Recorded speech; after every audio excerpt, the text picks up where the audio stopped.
In 1935, this beautiful 28-year-old Indian actress and her very tall, handsome co-star eloped, suddenly abandoning a film they were working on. Obviously, production on the film was abruptly halted and chaos ensued at the film production house called Bombay Talkies. But what made this scandal even greater was that it was not just two actors who eloped. The actress in this instance was married to the founder of Bombay Talkies, and she was also the co-founder of the production house. There was a lot more happening behind the scenes of this very scandalous story of elopement. Known as the First Lady of Indian cinema, Devika Rani remains a somewhat forgotten figure in Indian film history despite being one of the most fascinating women of Indian cinema of the 1930s and 1940s. If any figure from Indian film history deserves a biopic, it is Devika Rani. Both personally and professionally, she was an anomaly. At the height of her success, she was internationally celebrated as an actress, the highest paid actress in India, and the co-founder of an international, highly resourced film studio. There was no other woman who could relate to her. She debuted in 1933 with the film Karma. Karma was a black and white film and a joint production between India, Germany, and England. The film premiered in London in 1933, and the response to Devika Rani by Western audiences was overwhelming. They loved her beauty, her grace, and her acting. There is a kissing scene in Karma that is legendary. There are articles referencing this kissing scene as, quote, the longest kiss in Indian cinema, unquote. I watched Karma, and it's not such a prolonged kiss. It was actually more a series of kisses by Devika for around 2 minutes. Her then husband, Himanshu Rai, played her love interest in the film, and his character was bitten by a snake, and she's trying to wake him up in this way. The impact of the scene perhaps lies more in the charm of Devika Rani herself. Devika Rani was not just a darling of the screen in Europe. She found her greatest career success in India as an Indian movie star. Himanshu and Devika set up their film production house called Bombay Talkies in India in 1934. Bombay Talkies started producing movies in 1935. This quick turnaround was because in the late 1920s and early 1930s, Himanshu and Devika lived as a newlywed couple in Germany to train with a German film studio. Between them, they studied filmmaking, post-production, costume design, set design, and basically how to successfully run a film studio. When they established Bombay Talkies in India, many German film technicians decided to join them at Bombay Talkies. My first exposure to who Devika Rani was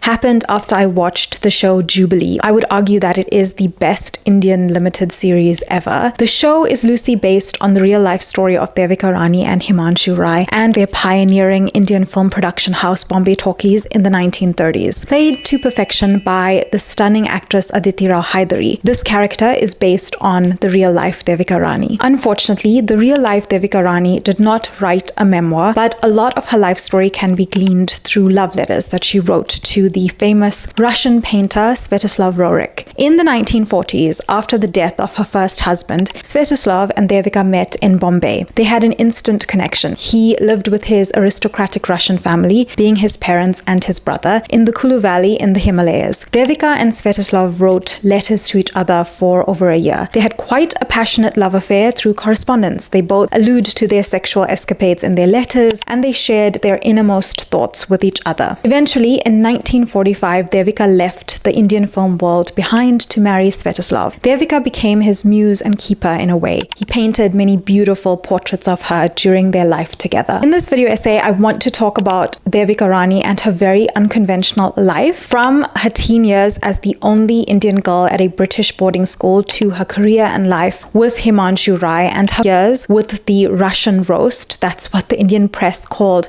Svetoslav. She lived life on her own terms, especially for the time, being the 1920s, the 1930s, and the 1940s. She was well-traveled, she was ambitious and ruthless in her own way, and I want to talk about parts of her life that often go overlooked. But before we get into it, hello, I'm Tess and welcome to my channel. Today we are talking about the secret life of Devika Rani, the First Lady of Indian cinema. I am also going to talk about her costumes and her choice of makeup as an actress later in this video because it's very interesting where she drew her inspiration from for her look as an actress. So let's get into it.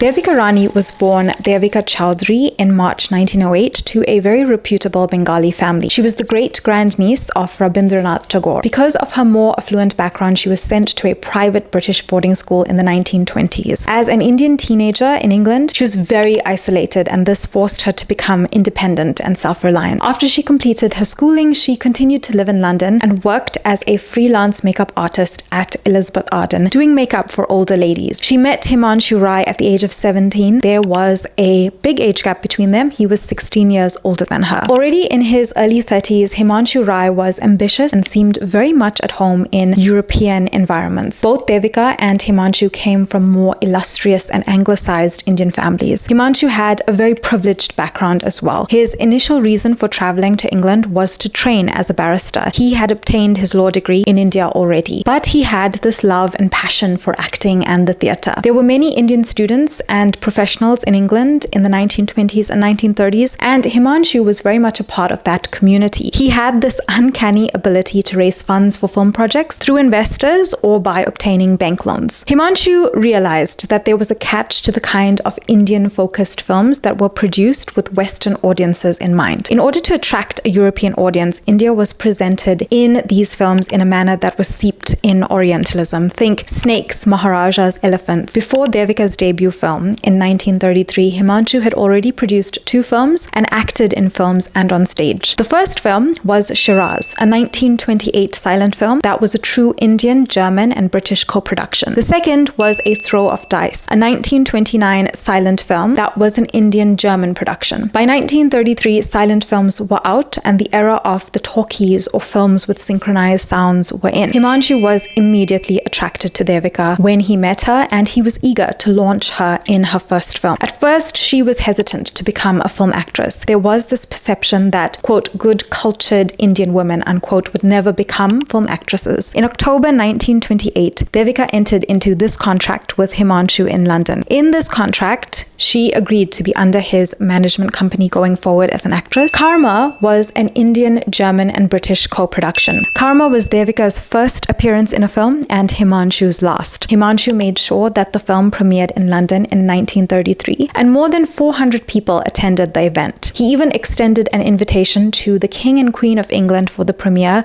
mostly to create more publicity for the film. Karma was the first talkie or sound film to be shot in both English and Hindi. Western audiences loved the leading lady, Devika Rani. An English film critic who attended the premiere wrote this about meeting Devika that night. And when afterwards I talked to Devika Rani, it was difficult to find words. In the stillness and dignity of her beautiful face, she is unlike anyone else. I'm frightened of her still. Himanshu Rai, the leading man, is her husband and also the producer. In the 1920s and 1930s, Himanshu's films were made with an international crew, and his earlier silent films were shown in theaters in Europe and even the US. This was a significant achievement for an Indian producer and film actor of any time. Himanshu and Devika got married in March 1929 in Madras, India. They did not inform their families. Devika was just 21 years old and Himanshu was 37. After their wedding, they traveled to Germany. A major reason for this was because Himanshu was served with an income tax notice in Britain and he wanted to evade it. Himanshu was quite well known in Germany as an Indian actor and film producer. He was referred to as the, quote, Indian Valentino, unquote, in the German press because he was very suave and had a reputation as a ladies' man. Himanshu and Devika trained at a German film studio during this time, but there was someone else in Germany that Devika and Himanshu had to deal with. Years before, in 1924, Himanshu had a love affair with a German woman named Mary Heinlein in Munich. In 1926, Mary fell pregnant and gave birth to a baby girl who she named Nilima Heinlein. The fact that Mary, a German woman, decided to keep this child and give her an Indian name was very brave on her part, considering that this happened in 1920s Germany. It was still the roaring 20s and a time of fading social inhibitions, especially in the world of art, dance, music, cinema, and theatre. Mary was a German theatre and cabaret performer, and Himanshu was a part of German theatre circles. In 2017, an Australian man named Peter Dietzer discovered a photograph of an Indian man in their family archives. His mother informed him that that was his grandfather, Himanshu Rai. Peter had considered himself a white Australian of German ancestry, so who was this Indian grandfather? When Nilima grew grew up, she didn't share the identity of Himanshu Rai with her 3 sons. She was ambivalent about her father, who had deserted her mother for a glamorous Indian movie star. But her silence also reflected the policy of Australia that she migrated to. She did not want to be ruled a half Indian under the White Australia policy. She wanted to hide her heritage in order to have a new life in Australia. Obviously, a major reason why Nilima would want to hide that her father was Indian was to pass as a white woman in Australia to avoid racial discrimination and to avoid being deported by the Australian government. The marital status of Himanshu and Mary is still a matter of debate. There is no tangible evidence that they got married, but Peter claims that they did. But what is even more unclear is whether Devika was aware of Mary and Himanshu's relationship. There are some film historians that claim that Devika would not have known about the relationship. The Dietzer family claim that Devika definitely knew about Mary. But what we do know is that Himanshu and Mary did have a very deep love affair in 1920s Germany. We do not know whether Himanshu was on board with Mary having baby Nilima, but what we do know is that Himanshu was an absent father. In the 1920s, he was constantly traveling between India, Germany, and Britain, shooting films and securing investors for his film projects. In most of her letters to him, Mary requests financial support for baby Nilima. Himanshu's responses mention his wife Devika and that he did not have the funds to contribute at the time. What made this situation even worse was that Himanshu and Devika were in major financial constraints while in Germany. Himanshu's life as a film producer did not ever provide him with financial security. During their time in Europe, Devika had to sell her personal jewelry and her fur coats so they had food to eat. In letters to Svetoslav, she confirmed that Himanshu had almost no money for most of 1929, 1930, and 1931. But Himanshu and Devika had an image to protect, so no one knew about their financial troubles. After this experience, Devika became more realistic about Himanshu and realized that she would still have to be self-reliant and support her husband in order for their shared film dreams to become a reality.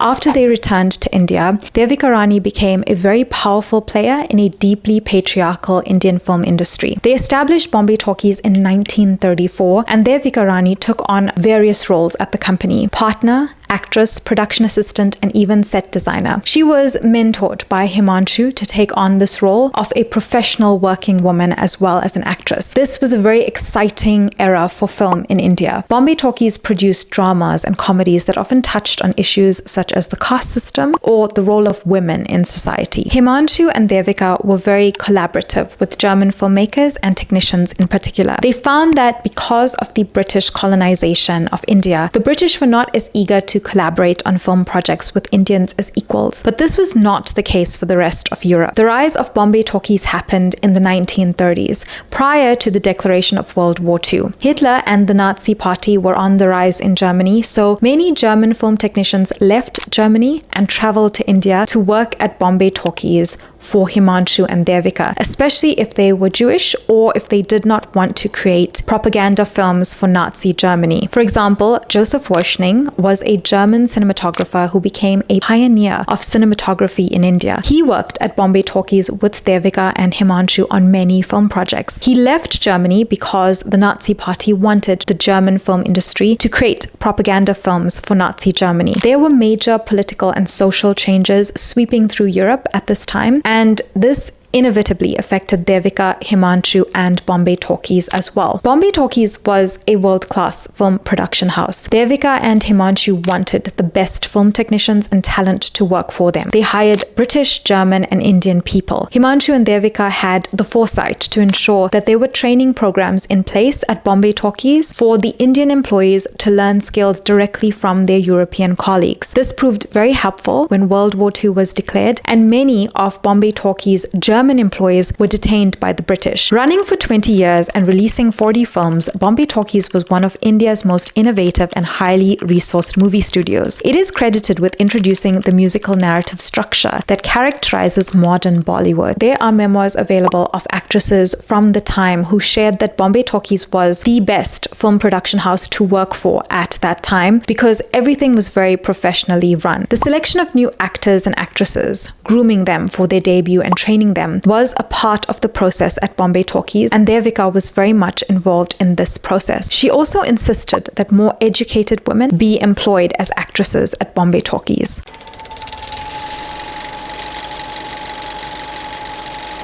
In the 1930s, French directors approached Devika to act in their films, but nothing came of this. Himanshu and Devika were focused on making a name for themselves in India. Devika Rani curated a very distinct look for her persona as an actress, and it seemed that the German actress Marlene Dietrich may have had something to do with her look. In the second half of 1929, Devika may have met Marlene and been inspired to learn the art of skillful makeup. The pencil-thin eyebrows, sharply highlighted cheekbones, and jawline she flaunted when she began acting were very different from her earlier look. In fact, her sleek international look was very similar to that of Marlene Dietrich. At the time, Marlene Dietrich was associated with the same German film studio as Himanshu and Devika. Himanshu and Devika moved between Berlin, London, and India. They, like many others, did not anticipate or notice the rapid rise of Hitler and the Third Reich that would directly impact the German film industry and its international collaborations. Devika Rani acted in a total of 14 Indian films in the 1930s and early 1940s. The German director Franz Osten directed most of her films, but it was her pairing with the actor Ashok Kumar that brought her the biggest hits of her film career as an actress. After she had the affair with her co-star Najm Al-Hussain on a film, Himanshu wanted to make sure that his wife did not fall in love with another co-star again. So he searched for someone who worked at Bombay Talkies, loyal to him alone. Ashok Kumar initially worked behind the scenes at Bombay Talkies. At the start, Ashok Kumar was terrified of the superstar Devika Rani. He was so nervous around her that he messed up takes when they started working together. Devika was essential to the success of Bombay Talkies, not just as a co-founder, but also as an actress. She was loved by her fans and critics alike. As time passed, she became indispensable to running Bombay Talkies and to Himanshu himself. I think it's also important to mention the significance of her costumes on screen. In fact, it was Devika and Himanshu who brought a globalized vision to Indian films in the 1930s. In a 1936 film, Devika Rani introduced the village belle look, a curious blend of Western sophistication and Indian costumes. This representation has had a lasting impact on how Indian rural women should look on screen, a construct from which later realist directors had to struggle to break away from. Devika wrote about the challenges that she faced, both as an actress and while running Bombay Talkies, in her letters to Svetoslav. Her major complaint was that she was constantly working. She reportedly had a, quote, "do not enter," unquote, sign outside her office door and used a distinctive red pen when editing scripts or drafting letters. Also, Devika liked to doodle on her mail. Many of her documents feature small red ink flowers. She once famously locked a Bombay Talkies scriptwriter in a room at the Taj Hotel in Bombay in order to force him to finish a script. She held just as much power as Himanshu, and even more when Himanshu started to lose his mental faculties. Towards the end of his life, Himanshu began physically and verbally abusing Devika. She shared the dark reality of their marriage in her letters to Svetoslav. Devika never discussed the domestic violence that she experienced at the hands of Himanshu to anyone else in her life. She was very private about their relationship. The reason for her silence was most likely twofold. Himanshu and Devika had created Bombay Talkies together, and Devika did not want to affect the working environment with this information. But also, Devika had many rivals at the company and in the film industry. It was not a place where she would find sympathy or support. There was a reported incident that happened where Himanshu, in a fit of rage, slapped a sound recorder at Bombay Talkies so severely that the employee lost his hearing in one of his ears. Himanshu was becoming more erratic, and it was difficult to hide his deteriorating mental condition. The exact nature of Himanshu's illness was never made public. In fact, there's still a lot of mystery surrounding his death. The only person who was by his side and knew the status of his medical reports was Devika Rani. It was also rumored that Himanshu was not a faithful husband to Devika Rani. Only he knew the truth of why exactly Devika chose to leave, but he simply could not run Bombay Talkies without her. After the elopement, Himanshu convinced Devika to return to Bombay Talkies, and she did. No further questions were asked, and Najm Al-Hussain became a distant memory. After Himanshu's mysterious death in 1940, there was a power struggle at Bombay Talkies.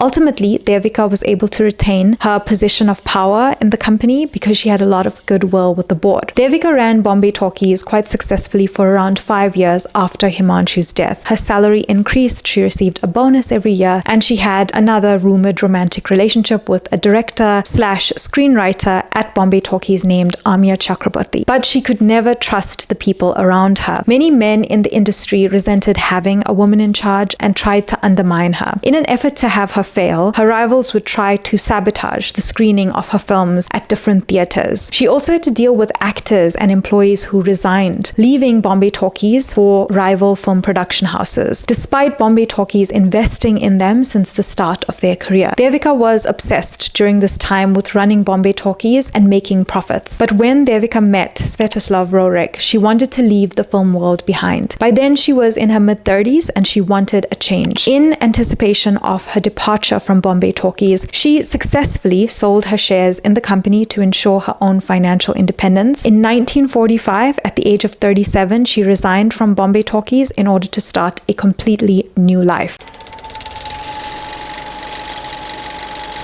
Svetoslav Roerich was in his early 40s and Devika was in her late 30s when they met. They had a secret relationship before their wedding in 1945. They were an unlikely couple, an established Russian artist from an aristocratic family seeking spiritual enlightenment in the East, and a glamorous Indian actress who was a major part of the Indian film industry. I do find them quite interesting because together they look like a Wes Anderson couple, and his family background could be straight out of a Wes Anderson script. Svetoslav came from a very unique aristocratic Russian family. Nicholas Roerich, his father, was one of Imperial Russia's most famous artists. Nicholas and his wife Helena were obsessed with the East and wanted to explore and document Eastern thought, religion, and philosophy. They secured grants for their work in the East. The family completed their Asian expedition in 1929, living a life of travel and adventure. The family returned to India in 1935 to establish a research institute in the Kulu Valley. The Roerichs saw their expedition through the Himalayas, China, Kashmir, India, Tibet, and Turkestan as a means of spiritual fulfillment. British intelligence officers in India felt the mystical Russian family could be spies and suspected their motives. This led to bureaucratic obstacles when it came to obtaining travel permits to hinder their travel. For most of 1944 to 1945, Devika and Svetoslav sent secret love letters to each other. In these letters, they shared their innermost thoughts on spirituality, their yearning for each other, and of course their plans for the future. Devika was very eager to join Svetoslav in a more slow-paced life. In her mind, it was a life that was filled with nature, peace, and perhaps fulfillment. Devika and Svetoslav's new lifestyle stood in stark contrast to their very high-profile backgrounds. This seemed to be a conscious choice for both of them. During their marriage, Svetoslav painted many beautiful portraits of Devika. After a few years, the couple left the Himalayas and relocated to a sprawling estate in South India. Currently, there seems to be a museum in their honor in the Kulu Valley. The building is run by the Roerich International Trust. It is Svetoslav Roerich's summer studio. There are some of his belongings, but what is interesting for us is that the museum contains some of Devika's belongings as well, including her typewriter, some jewelry, some perfume bottles, diaries, and photographs of her. Devika Rani invariably accompanied her husband's trips to Russia, a living particle of India. That is how Svetoslav Roerich presented her at exhibitions. He spoke about his wife. She has enriched and keeps enriching my life a lot. She is that closest contact I have with India, and perhaps one of the main reasons why I love India so much. My favorite portrait by Svetoslav of Devika is this one. Devika is depicted in the sunny yellow sari in the background of soft pink flowers of Indian lilac. Her appearance oozes feminine charm in this, and he really captures her expressive dark eyes. I love that about this portrait so much. It just captures her in such a beautiful way. Devika and Svetoslav enriched India's art and cultural scene for almost 5 decades and bridged this gap between the Russian and Indian art scene. They were a child-free couple. Also, this is a later portrait of Devika by Svetoslav, and she's still very beautiful in this one, but we can tell she is a bit older here. She was in her 40s.